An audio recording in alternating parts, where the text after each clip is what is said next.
are turning to a new tactic to help stop crime before it happens. It's called predictive policing. It calculates for the next 12 hours in the future what areas have the highest probability of a crime occurring. And then what we do is we provide that information to the officers. Palantir services include digital profiling tools, which are reportedly being used to investigate undocumented immigrants and compile evidence against them. Some employees say that those tools are violating the civil liberties of immigrants. Imagine if someone followed you around all day, every day, writing down everything you did, where you went, who you talked to, what you bought, even what you looked at on your phone. Now imagine they used all those notes to guess what you might do tomorrow, next week, or next year. You'd probably think that person was really creepy, right? Well, there's a company doing exactly that to millions of people. They're watching you, your parents, your teachers, and your neighbors. They know things about you that even you might not remember. And they're using all that information to make decisions about your life. In 2003, Peter Thiel founded Palantir with $2 million from the CIA's venture capital arm. The company's mission was simple: help intelligence agencies connect dots across massive data sets to prevent another 9/11. What started as a counterterrorism tool has quietly become something else entirely. The first major test came in the hunt for Osama bin Laden. For nearly a decade, intelligence agencies had collected massive amounts of data. Phone records, financial transactions, travel patterns, surveillance footage, but couldn't piece it together effectively. Palantir's software changed that. The system analyzed years of intelligence reports, cross-referenced courier networks, and identified patterns in communication flows. When CIA analysts suspected a compound in Abbottabad, Pakistan, Palantir helped confirm their theory by mapping the behavioral patterns of the compound's residents against known Al-Qaeda operational methods. The software tracked how information flowed through terrorist networks, identified key intermediaries, and predicted likely hiding spots based on historical movement patterns. On May 2, 2011, Navy SEALs killed bin Laden in that compound. Palantir had proven its value. But success in counterterrorism opened doors to domestic surveillance that few anticipated. The New Orleans Police Department was one of the first to test Palantir's civilian surveillance capabilities. They fed the system everything: arrest records, traffic stops, social media posts, even mental health calls. The software created what they called threat scores for residents. Think of it like a credit score for how dangerous you might become. Except you don't know your score and you can't improve it. The system worked like this: if you lived in a certain zip code, had been arrested before, or even just called 911 for a mental health crisis, the algorithm flagged you as higher risk. When officers got dispatched to your address, they saw your threat score before they saw you. The software was making judgments about people before human officers ever arrived. In 2012, Palantir helped solve the Bernie Madoff Ponzi scheme by analyzing 20 years of financial transactions. The software identified suspicious patterns that human investigators had missed, tracing money flows through shell companies and offshore accounts. This success led to contracts with major banks for fraud detection. But the same technology that caught financial criminals began targeting ordinary citizens. Immigration and Customs Enforcement signed a $90 million contract with Palantir in 2019 to track undocumented immigrants. The system doesn't just store deportation records, it predicts human behavior. Here's how it works. Palantir analyzes your phone records, bank transactions, social media activity, and location data to predict where you'll go next. If you're undocumented, the system can forecast which family members you'll contact, which routes you'll take, even when you might try to cross borders. It's like having a GPS for human movement, except the people being tracked don't know they're being followed. The Los Angeles Police Department expanded this approach in 2020. We are playing probabilities and putting officers in the right place at the right time. To make the most of their resources, police captains like Sean Malinowski of the LAPD and other police departments across the country are turning to a new tactic to help stop crime before it happens. They use Palantir to identify what they call chronic offenders before crimes happen.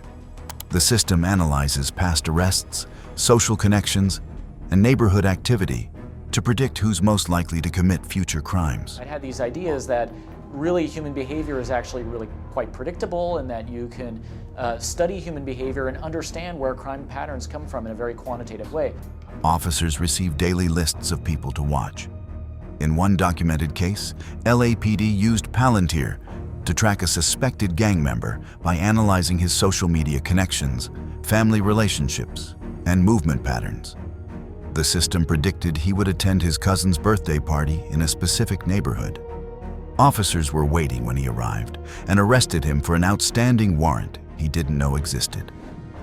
This creates a feedback loop that's hard to escape. If the algorithm flags you as high risk, police watch you more closely. If they watch you more closely, you're more likely to get arrested for minor infractions. Those arrests feed back into the system, confirming that you were indeed high risk. The prediction becomes reality.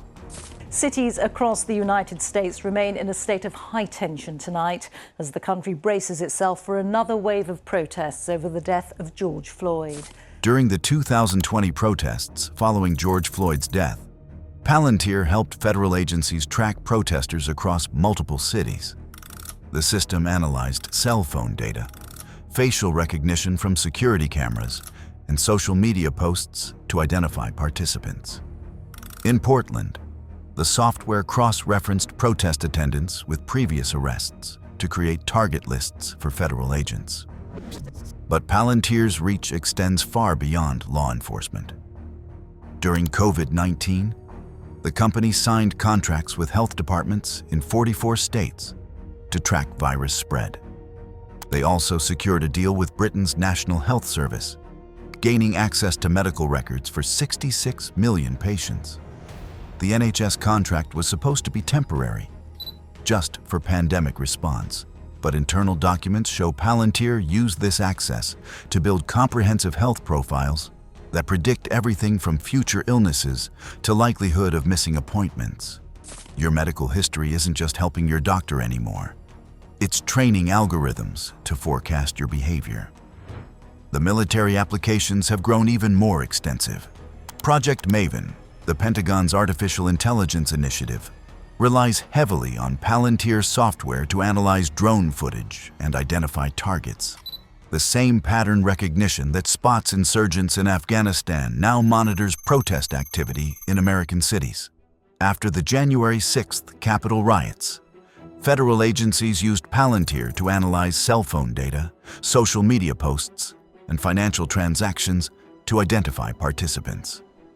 The system cross-referenced location data with social connections to map entire networks of people who were present that day.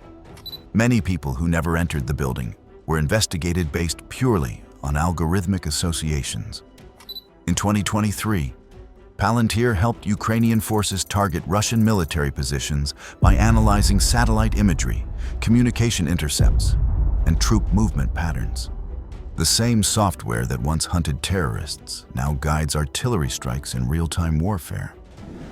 What makes this surveillance different from traditional government monitoring is the scale and automation. In the past, authorities had to choose specific people to investigate.